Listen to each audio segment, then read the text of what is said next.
안녕하십니까, 박성호입니다. 2025년 11월 14일 중국 외교부에 따르면 전날 새벽 순 웨이똥 외교부 부부장은 펑스, 즉 뜻을 받들어 가나스이 겐지 일본 대사를 초치했습니다. 그리고 다카이치의 발언에 대해 엄정 교섭했습니다. 펑스라는 단어는 외교 수사로는 거의 쓰이지 않는 단어입니다. 시진핑의 지시를 받들어 외교부가 한밤중에 일본 대사를 불러 항의한 것으로 해석해야 합니다. 이것은 우리 대빵의 지시라는 것입니다. 시진핑이 다카이치에 대해 화가 머리끝까지 났음을 미뤄 짐작할 수 있습니다.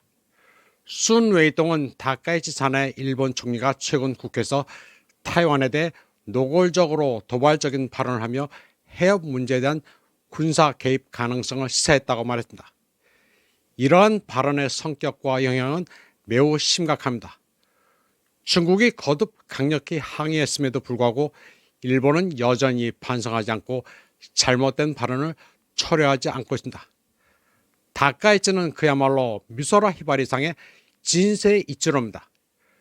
중국은 이에 대해 강한 불만과 단호한 반대를 표명하며 일본의 강력한 항의와 엄중한 교섭을 제기했습니다.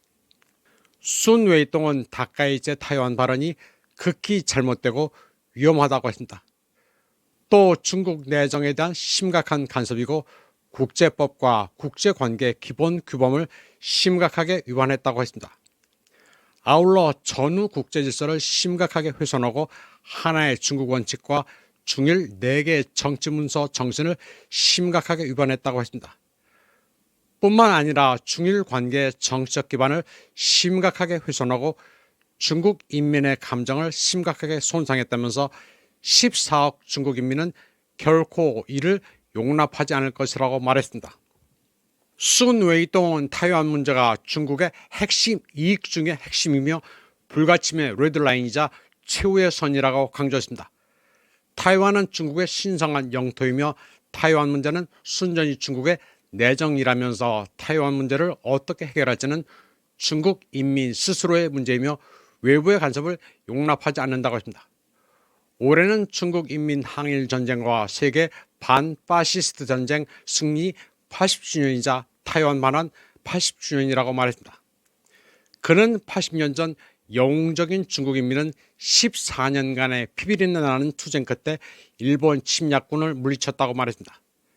80년이 지난 오늘 만약 누구든 어떤 방식으로든 중국의 통일에 감히 간섭한다면 중국은 반드시 잉토 통지 정면으로 들이받아 아프게 가격할 것이라고 말했다. 그는 중국은 일본이 과거 범죄를 깊이 반성하고 잘못을 즉시 바로잡고 악랄한 발언을 철회하며 더 이상 잘못된 길로 가지 않기를 다시 한번 촉구한다고 합니다. 그리고 그렇지 않으면 일본은 모든 대가를 치를 것이라고 경고했습니다. 새벽 2시에 중국이 펑스란 용어를 빌어 발신한 경고는 한계선을 표현한 것으로 의미가 심장합니다. 새벽에 펑스란 두 글자를 사용해 초치한 것에서 일본은 그 의미를 알아차려야 합니다. 외교부가 정확히 새벽 2시 56분 홈페이지에 이를 올렸는데 이는 많은 사람들로 하여금 잠을 못 이루게 했습니다. 펑스란 단어가 외교 용어에서 어떤 의미인지 다들 잘 알고 있기 때문입니다. 이는 외교부 자체의 판단이 아니라 최고 지도부의 의중입니다. 다카이치 사나이가 진짜 큰 일을 저지른 것입니다. 중국은 다시 한번 펑스의 방식으로 일본에 경고했습니다. 11월 14일 우장하오 주일 중국 대사는 일본 외교부 부부장 후나코시 겐지로를 만나 다카이치의 잘못된 언행을 규탄했습니다.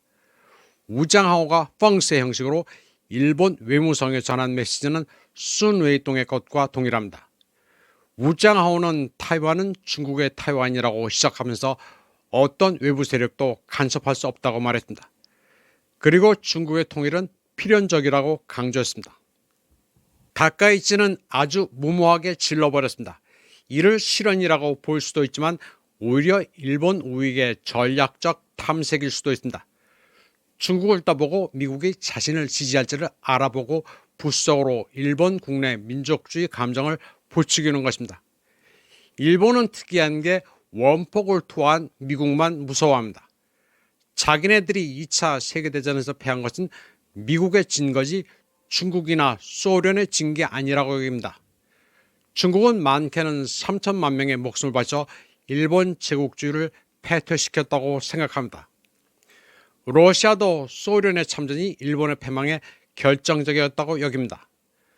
러시아는 일본이 원폭 투하 추모일에 원폭 투하 주체가 누구인지 한마디도 못하는 사실을 의아하게 생각합니다. 그리고 러시아를 도발한 것은 늘 일본이었는데 앵글로 섹슨 같은 러소포비아를 갖고 있는 사실을 어이없게 생각합니다. 일본이 근대화되고 열강에 반열이 든 것은 타라 입구 덕분이지만 이제 유럽과 앵글로 섹슨으로부터 벗어나야 합니다. 다카이치 사나이는 트럼프를 믿는지 모르겠습니다. 트럼프는 동맹을 뜯어먹을 궁리만 합니다. 일본은 미국을 대디라 여길지도 모르겠지만 워싱턴은 유럽이든 일본이든 돈이 안 되면 이용해 먹고 버립니다. 다만 트럼프가 다카이치를 사주해 뭔가 분란을 일으켜 아시아의 제조업을 부숴버리기 위한 꼼수일 가능성도 있습니다. 그러나 당장 워싱턴은 베이징을 결코 무시할 수 없습니다. 트럼프가 시진핑을 부산에서 만날 때 미국 매체들은 갑자기 안 쓰던 G2란 단어를 꺼내기 시작했습니다. 그러나 베이징은 이에 시큰둥합니다. 미국이 중국을 꼬드겨 세계를 양분하자고 하는 것 같지만 미국은 자기네가 G2 가운데 G1으로 또 자기 멋대로 규칙을 정하고 중국을 이에 따르도록 하는 꼼수를 부린다고 판단하고 있습니다. 동아시아에서 타이완이 어찌되든 일본이 어찌되든 미국은 돕지 않습니다. 도울 능력도 되지 않습니다. 미국은 체코가 석자입니다. 러시아, 중국에는 이미 졌고 서반구나마 장악하려 베네수엘라를 압박하고 있지만 그게 잘 될지는 확신이 없습니다. 중국, 러시아가 눈을 시퍼렇게 뜨고 지켜보고 있습니다. 이번 방송은 여기까지 하겠습니다. 시청해주신 여러분 감사합니다.